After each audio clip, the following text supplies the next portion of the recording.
Hello friends, स्वागत है आप सभी का आपके अपने यूट्यूब चैनल स्टडी विद सुमन में। कैसे हो आप लोग और आपकी पढ़ाई कैसे चल रही है, कमेंट करके ज़रूर बताइएगा। अभी इन टाइम में हमें कोशिश करना है, क्योंकि अभी ज़्यादा टाइम नहीं बचा हुआ है, 10 दिन बचे हुए हैं और 10 दिनों में कोशिश करना है आपको अच्छे से अच्छे स्कोर करने के लिए। सब कोई चाह रहे हैं कि इतने कम समय में जिसका अच्छे से तैयारी हो रखा है वो चाहते हैं कि 130 प्लस लाएं, और जिसकी तैयारी अभी मॉडरेट है, ज़्यादा नहीं हुआ है, एकदम थोड़ी बहुत कर रखे हैं, वो चाहते हैं कि कम से कम 90 प्लस आ जाए। अगर आप 90 प्लस लाना चाहते हैं रियली सच में, तो आपको कम से कम लास्ट के 5 ईयर का PYQ लगाना चाहिए। कहाँ से मिलेगा? अगर आपने अभी तक बुक नहीं लिया है तो सीटेट की वेबसाइट पे जाइए, वहां से डाउनलोड करिए और वहां से आप अपना सेट लगा सकते हैं।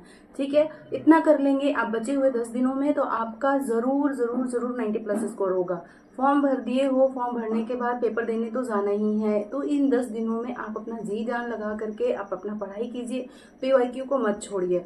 हर एक सब्जेक्ट का कॉन्सेप्ट क्लियर कीजिए। कॉन्सेप्ट क्लियर करने के लिए तो आपके पास इतना टाइम नहीं है, अगर आपने कर रखा है पहले से तो उस सारे चीज को रिवीजन पे ज्यादा फोकस कीजिए। ये टाइम सिर्फ और सिर्फ रिवीजन का है, सिर्फ और सिर्फ रिवीजन का। और जो गलत हो रहे हैं PYQ में, जो टेस्ट लगा रहे हो, उस टेस्ट को रिवीजन करने का, क्योंकि अगर आप रिवीजन नहीं करोगे तो मार्क्स इंप्रूव होगा नहीं। जैसे कि कुछ लोग को उतना ज़्यादा अच्छे से तैयारी नहीं हुआ है, उनके लेकर के बहुत मुझे थोड़ा सा सेंसिटिव लगता है, क्योंकि बहुत कमेंट आता है, दीदी बहुत डर लग रहा है, बहुत हार्ड लग रहा है, नहीं हो पा रहा है। सीटेट इतना भी हार्ड नहीं है, बट इतना भी इजी नहीं है कि आप लोग सीरियसली ना लो।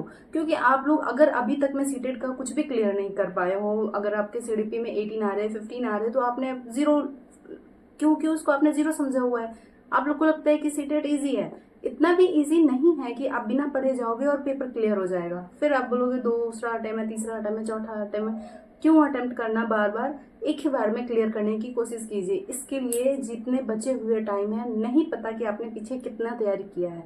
अगर आपने किया है वेल डन गुड, नहीं किया है फिर भी, नहीं किया है कुछ भी फिर भी, इन बचे समय में सिर्फ और सिर्फ रिवीजन कीजिए। आपके पास आई होप कि नोट होगा, नोट्स नहीं है तो कोशिश कीजिए मैराथन देख करके कंप्लीट करने का। नहीं हो पा रहा है वहाँ से भी, तो मेन टॉपिक्स हैं उन सबको वहाँ पे बताया जाता है मैराथन में। किसी का भी देखिए, आप सचिन सर का देखिए, हिमांशु मैम का देखिए, कोई मैटर नहीं करता।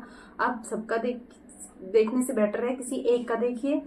और PYQ जरूर लगाइए, एकदम बुक पेन पेपर मोड में लगाइए। इस तरह से आपको पेपर लेना है टेस्ट के लिए, और टेस्ट इस पेपर पे देना है, OMR शीट पे देना है, पेन पेपर पे देना है, ना कि आपको फोन में लगानी है।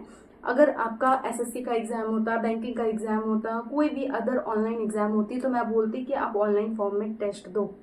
बट आपका एग्जाम हार्ड कॉपी में है, OMR शीट पे है। OMR शीट में हम बहुत सारी गलतियां करते हैं, इसीलिए मेरा कहना है कि आप OMR शीट पे प्रैक्टिस करो, ताकि आपका जो इम्प्रूवमेंट हो। OMR शीट फिल करने की, क्वेश्चन पढ़ने की, टाइम को मैनेजमेंट करने की PYQ बहुत हेल्प करता है।